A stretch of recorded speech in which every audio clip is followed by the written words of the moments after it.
It was a cold winter night in East London, December 1968. As the clock struck 10 p.m., the bustling streets of the city began to quieten, yet the shadows cast over London's gritty underworld remained alive with whispers of fear and anticipation. On this night, another chapter in the violent saga of the Kray twins was about to unfold, one that would leave a mark on the city for decades to come.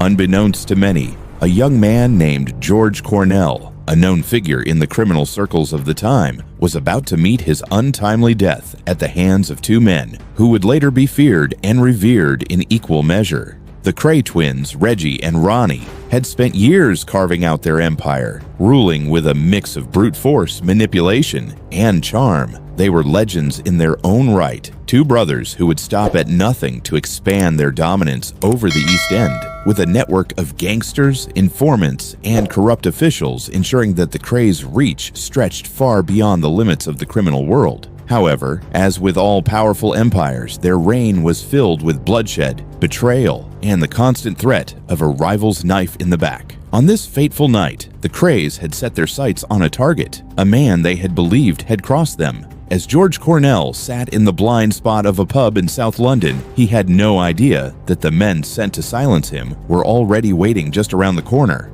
What followed was a cold-blooded execution that would spark a chain of events leading to the downfall of the Kray twins. George Cornell, aged 33, was a well-known figure in London's criminal circles, but his reputation was far from that of a humble, law-abiding man. He was the kind of man who seemed to be everywhere, whether it was running illegal gambling rackets or providing muscle for larger, more established crime syndicates. But he wasn't just any criminal. Cornell was known for his role in the world of organized crime, running protection rackets, street fights, and working closely with other influential figures in the underworld. By all accounts, George had seen the darkest side of London's crime scene. But to his family and friends, Cornell was a different man. He was a son, a brother, and a friend who loved his family dearly, especially his aging mother. He had a complicated relationship with the law, of course, but there was an element of respectability to him in the eyes of those who knew him.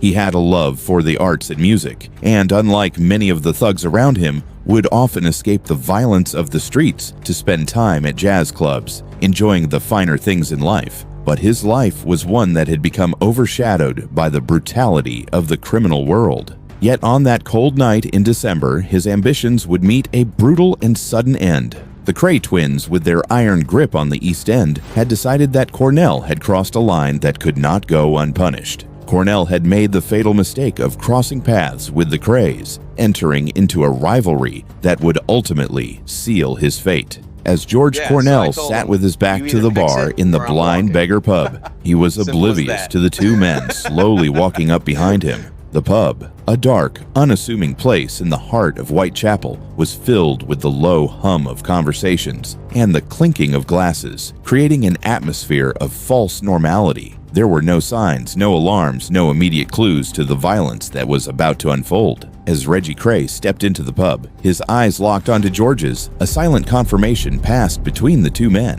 Within seconds, the gunshot rang out, followed by another. The pub fell into stunned silence as George collapsed, dead on the floor, his blood staining the checkered tiles. The investigation that followed was as mysterious as it was methodical. London's police force, although aware of the Kray's operations, had never been able to directly implicate the twins in the violent acts that permeated their criminal activities. For years, the Kray brothers had evaded justice, building a carefully crafted image of respectability among the local community and the upper class. But this murder in public was too much for the police to ignore. Detectives quickly pieced together the crime scene, noting the absence of any robbery or personal motive. This was no simple killing. It was an execution, cold, calculated, and precise. The case was a challenge for investigators, given the extensive network of corrupt officials who might shield the Krays, but they were determined to uncover the truth. Surveillance footage gathered from nearby businesses would later prove vital, showing Reggie Kray walking out of the pub, calm and composed, as though the murder had never occurred. But the case faced more than just the difficulty of obtaining evidence. It was the fear of crossing the Kray twins that kept many witnesses quiet.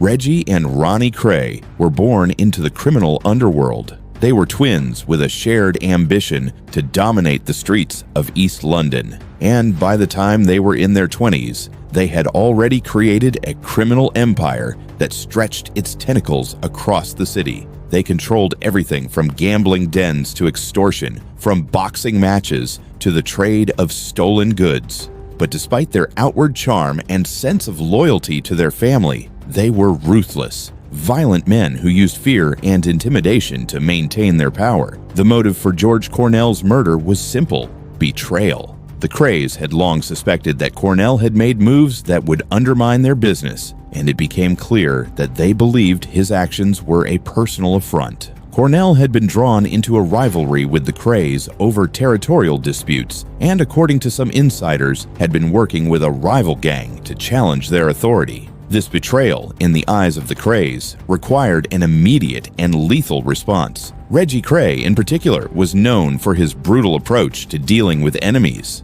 A man who was capable of charm and charisma in public, Reggie's dark side was revealed in his ruthless need for control. His twin brother Ronnie, whose mental health struggles made him unpredictable, was equally dangerous. But it was Reggie who usually took the lead in orchestrating such high-profile killings. What happened next would surprise even the most seasoned investigators. Just days after the murder of George Cornell, a key witness came forward, someone who had been too afraid to speak before, but now, in fear for their own life, provided crucial evidence. It was an anonymous tip-off that led the police to a lead they had not anticipated. The Krays had made a significant mistake. In their rush to carry out the execution, they had overlooked a crucial detail: a hidden camera in the pub that had recorded the entire shooting. The footage, though grainy and unclear, was enough to tie the Kray brothers to the crime scene. Detectives were now able to piece together a timeline of the murder, confirming that the twins had been involved in orchestrating the killing. However, despite this breakthrough, the Krays would once again prove how hard they were to catch. The aftermath of George Cornell's murder was one of the turning points in the Kray twins' criminal empire. Though they managed to evade justice for a time, the law was closing in.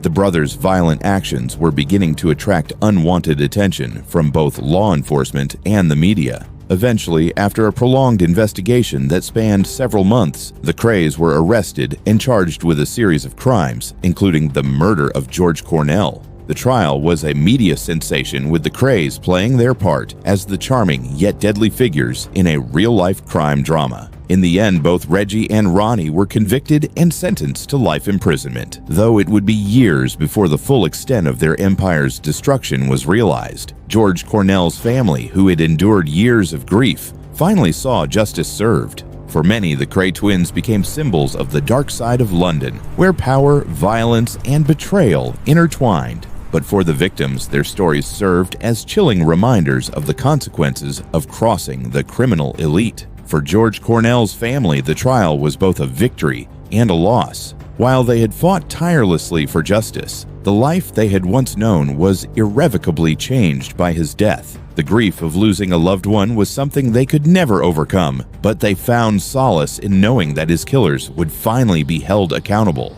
What are your thoughts on the Kray twins and their reign of terror in East London? Was justice truly served, or did the full scope of their empire remain untouched? Let us know your thoughts in the comments below. Don't forget to like this video and subscribe to Crime Documentaries for more real-life crime stories where every detail matters.